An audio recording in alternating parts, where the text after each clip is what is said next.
Now let's proceed to another problem where we will choose a trial wave function for solving the problem of simple harmonic oscillator. So what we have here is a simple harmonic oscillator. We would like to solve the problem of simple harmonic oscillator using variational principle to get an exact idea about the variational principle. Now, what we have to do again in the same fashion, we have to estimate, first of all, the ground state. The eagles are again in action. They're blowing whistles. Okay, so what we have is to estimate the ground state uh, energy of a simple harmonic oscillator using this variational principle. And immediately we would like to write down the Hamiltonian. So Hamiltonian for harmonic oscillator is kinetic energy, that is minus h cross square by 2m d2 by dx2 plus 1/2 of m omega square x square. So this is the Hamiltonian for one-dimensional harmonic oscillator, and we can easily estimate out that the first term in this Hamiltonian is the kinetic energy operator, and the second term that we have here is the potential energy operator for the harmonic potential. And I think all of you know the basis of this, that 1/2 of kx square, where from we come up to this result. Now, what's the next thing? I'll choose the same trial wave function as I used for solving a one-dimensional hydrogen atom, the energy of hydrogen atom. I would like to use the same Gaussian trial wave function as I have used in the previous problem. So my trial wave function, so I choose it to be psi of x is ae to the power of minus alpha x square. And what is alpha? Alpha is the variational parameter. So this alpha is our variational parameter. And this variational parameter, and a is the constant, and this constant has to be calculated using normalization condition, and I will directly write down the result for this normalization because we had evaluated it in the previous video. So this a, the value of this normalization constant a comes out to be 2 alpha by pi whole to the power of 1 by 4. And so that we have the normalized wave function, normalized trial wave function. So that will be psi of x is 2 alpha by pi whole 1 by 4 e to the power of minus alpha x square. And we have calculated the double derivative of this Gaussian function in the previous video, and we have calculated its expectation value because it's same as it was in case of hydrogen atom. So I'm sorry. So I can so the expectation value of the kinetic energy operator, say T. So what is that? That comes out to be, that is basically minus h cross square by 2m, then integral minus infinity to infinity, psi star, d2 by dx2, then psi of x, and then dx.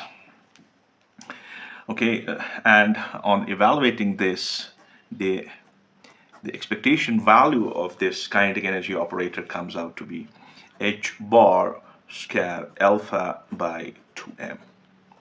So this is our kinetic energy operator that is inculcated in the Hamiltonian of this simple harmonic oscillator problem. Now the next thing is to calculate the potential energy. Now for potential energy, we have to calculate the expectation value. Say that potential energy is V. So the expectation value of V is going to be, I think, 1 by 2m omega square will come out. Then we will have integral from minus infinity to infinity. Then we will have x square, and then we will have psi of whole square dx. And on evaluating this integral, the expectation value of this potential energy comes out to be 1 by 4 m omega square by alpha. Now, I can write down the total energy. So what will be that total energy? The total energy will be sum of the kinetic energy, expectation value of the kinetic energy, and the expectation value of the potential energy. And I think this is calculated as h bar square alpha by 2m, and this is calculated as m omega square by alpha is E. Now, what's our job? Our job is to calculate the value of this alpha, and the value of this alpha can be calculated by using the optimal condition, and the optimal condition here can be, I would like to minimize the total energy. So in order to minimize the total energy, what we have dE by d alpha must be equal to 0. So let's do in this case, let's find the value of alpha. I didn't do it in the previous case because it's easy, you can do it. So now let's go with it here in this case. So what is E? So I would like to write down d by d alpha times E. E is h bar square alpha by 2m plus m omega. This is m omega square by 4 alpha. So here it has to be 4 alpha. Okay, so m omega square by 4 alpha, this has to be equal to 0. Now let's differentiate. So this h bar square by 2m will be as it. So differentiation of alpha with respect to alpha will give us 1. And then here we will have m omega square by 4, and then we will have d by d alpha of 1 by alpha equals 0. So we can write down h bar square by 2m plus, this is m omega square by 4. So this is d by d alpha of alpha raised power minus 1 equals 0. So we will have h bar square by 2m plus, I think this will become minus because the differentiation of alpha raised power minus 1, so minus will come here, and you will have m omega square. This is alpha raised power minus 1 will give me alpha raised power minus 2. So this alpha raised power minus 2 will go down. So we will have divided by 4 alpha square is equal to 0. Now from this equation I have to calculate alpha. So I can write down this m omega square by 4 alpha square equals h bar square by 2m. So we can cross it down. So let me take it. So this is 4 alpha square h bar square is equal to 2m square omega square. So alpha square will be it will be 2m square omega square by, okay, what will be here? So this will have 4h bar square. So this alpha will come out to be under root of, so this is 2 ones, this is 2 twos, so we will have, yeah,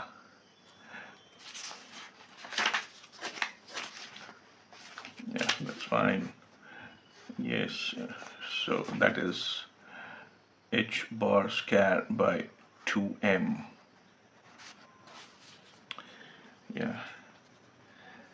Okay, so here alpha, I think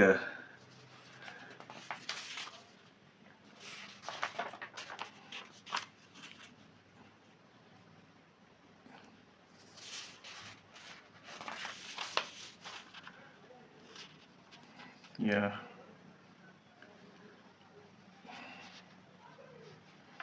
All right, that's fine.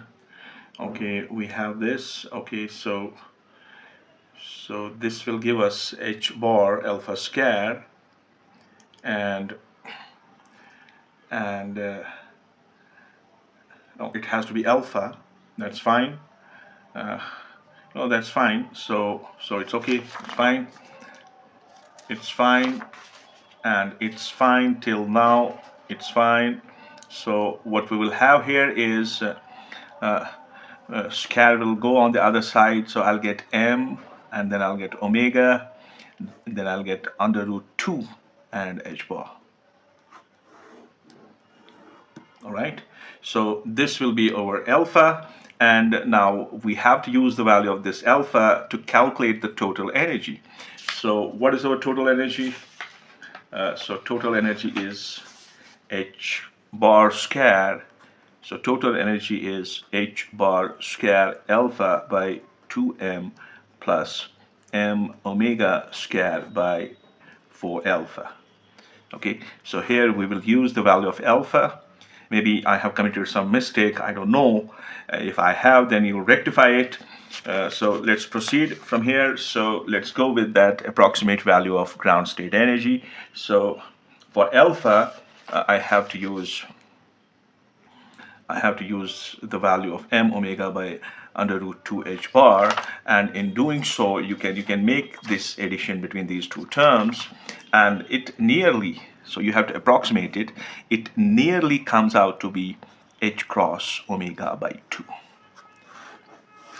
So so what's the reality here? What we have obtained is, I think, the exact value of the ground state energy of the harmonic oscillator. So on substituting the value of alpha in that equation leads to the approximate ground state energy, which comes out to be h cross omega by 2. This is the exact known ground state of the energy of the harmonic oscillator. So the variational method that we have used here, it has worked. It has perfectly worked in this approximation. So by choosing the trial wave function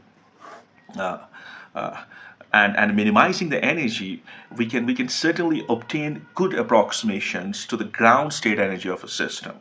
And this variational principle is especially valuable when solving Schrodinger equation is too complex, or is, I should write, too complex, or I should write impossible.